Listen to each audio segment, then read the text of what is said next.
한반도에는 휴전선이 동수로 그어져 있습니다.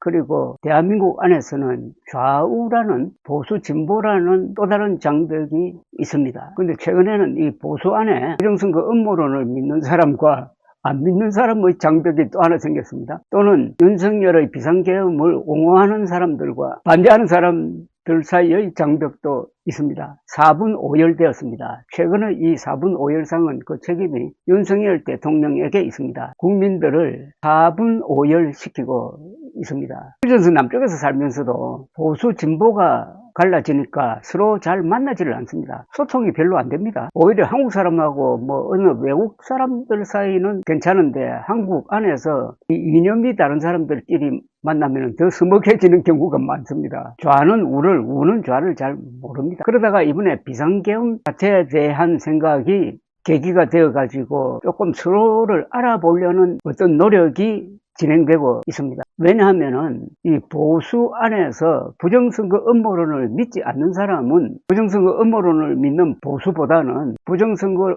음모론을 믿지 않는 중도 또는 진보 사람들과 더 친근감을 느끼기 시작을 했습니다. 이거는 거짓말이냐 아니면 사실이냐를 가지고 크게 가르는 거죠. 또 법을 지키자는 사람과 무시해도 된다는 사람들 사이에 딱 선이 갈렸습니다. 사실이냐 거짓말이냐, 헌법을 지킬 것이냐 헌법을 무시할 것이냐, 사실을 기준으로 하고 법을 기준으로 해서 이렇게 나누는 것은 상당히 합리적이고 객관적인 기준이 됩니다. 그래서 이런 걸 기준으로 해가지고 헤쳐 모여 할 수 있는, 그럼 기존의 보수 진보 좌우가 헤쳐 모이는 그 기준은 헌법을 지키는 사람끼리, 그리고 거짓말 하지 않는 사람끼리 모일 수 있지 않느냐 하는 새로운 희망을 주기도 합니다. 그 좌우가 바뀌고 있는 문제, 보수가 광신도들에 의해서 장악되고 있는 문제, 이걸 정면으로 다룬 그리고 방송이었으므로 거기에 대한 반응도 이렇게 폭발적입니다. 그런데 그 댓글이 아주 의미가 있습니다. 댓글을 읽어보면은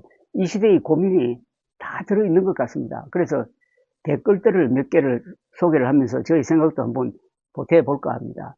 아니, 저는 정말 속상합니다. 강원도 강릉이 고향인 저는 이명박 박근혜를 찍었던 사람으로 국힘을 보수 우파라고 부르는 것조차 듣기 거북합니다. 몰상식이 보수의 가치입니까? 위법이 보수의 모습입니까? 거짓말이 보수의 언어입니까? 이건 명문이네요. 몰상식이 보수의 가치입니까? 위법이 보수의 모습입니까? 거짓말이 보수의 언어입니까? 대한민국이 정말 잘 되면 좋겠고 우리 공동체가 회복되면 좋겠습니다. 그저 그뿐입니다. 그래서 윤석열 파면을 부르짖습니다. 같은 이유로 이번엔 반드시 이재명 대통령이 되는 꼴을 보아야 말 것입니다. 보고야 말 것입니다. 그들이 그렇게 죽이려 하는 유일한 단 한 명의 정치인, 그가 대통령이 되는 나라를 만들고야 말 것입니다. 윤석열 대통령의 무도한 비상계엄령 선포를 보고 이재명 대표가 억울한 점이 있겠구나 생각하는 사람들이 늘고 있다는 이야기입니다. 민주당이 보수당의 입장이 된 지는 좀 오래된 것 같습니다. 보수적인 가치를 국힘보다 더 가지게 된 것도 좀 된 것 같습니다. 국민의힘은 국익을 내팽개친다는 그런 뜻으로 보입니다. 보수는 지금 또 늦지 않았습니다. 보수를 재건하려면 국힘당은 지금부터라도 상식선에서 국회의원들도 정규재 선생님의 말씀처럼 단계적으로 자체에서 초빙한 유능한 강사들의 교육을 받아야 하며 국회의원 공천도 공정한 투표로 하여야 모든 국민은 그렇게 바랍니다. 좌와 우가 합리적인 국가를 경영하기를 색안경 끼고 보는 좌판이 우판이를 떠나서 국가를 사랑하는 상식적인 국민도 많이 있습니다. 사고를 바로 가지고 있는 사람은 상대 입장을 이해하지만 적으로 돌리지는 않습니다. 민주주의는 상대를 인정하고 살아가는 것입니다. 뒤로 가는 지금의 혼란은 너무 많은 상처를 낼 것입니다. 어느 쪽이든 올바른 판단으로 반헌법 세력과 헌법 수호 세력의 싸움입니다. 아이고 이건 대한민국에 더 이상 존재하지 않습니다. 헌재에 국가의 전망이 달려 있습니다. 이게 바로 법치를 기준으로 이제 가르자는 거죠. 법을 존중하는 사람과 법을 지키는 사람. 탄핵 찬성 집회에서 법을 지키자는 이야기가 나오고, 탄핵 반대 윤석열 추종 세력 집회에서는 헌법재판소를 뭐 싹 쓸어버리자든지 국민 저항권을 발동하자든지 이런 말이 나와가지고 법을 기준으로 하면은 민주당이 우파인 것 같고 국힘당 또는 윤석열 추종 세력이 좌파인 것 같답니다. 그래서 좌우가 바뀌고 있다는 이야기입니다. 계엄 사태로 해서 한국의 이념 지도에서 큰 변화가 일어날 것 같습니다. 이걸 뭐 좋은 거라 볼 수 있습니다. 보수라면 최우선이 헌법 수호인데 지금의 국힘당과 전광훈, 전한길 보고 있으면 너무 불쾌합니다. 왜 자꾸 폭동을 이야기하고 계엄을 옹호하는지 이해가 안 됩니다. 박정희 전두환 시대를 체험한 노인들이 이제는 깨달을 때가 되었는데 여전히 극우 좀비 행동을 하는 걸 보니 진짜 갑갑합니다. 이제라도 보수의 이념을 재정비하고 누군가 강하게 드라이브해야 보수가 삽니다. 윤석열을 파면하라 투쟁. 평생을 경북에서 보수로 살아온 60대입니다. 작금의 보수 우파의 행태를 보면서 절망에 가까운 실망감을 느낍니다. 대구 경북 기성세대들이 제정신을 차려야 하고 시대가 좌파 우파가 아닌 옳고 그름의 문제로 판단해야지 좌파는 나쁘고 우파는 싫다는 식의 접근은 해야 할 때라고 생각합니다. 하루빨리 윤석열이 탄핵되고 망가진 나라가 정상으로 회복되기를 바랍니다. 이제는 누가 거짓말쟁이냐, 누가 맨정신이냐를 놓고 가르는 게 차라리 낫겠다.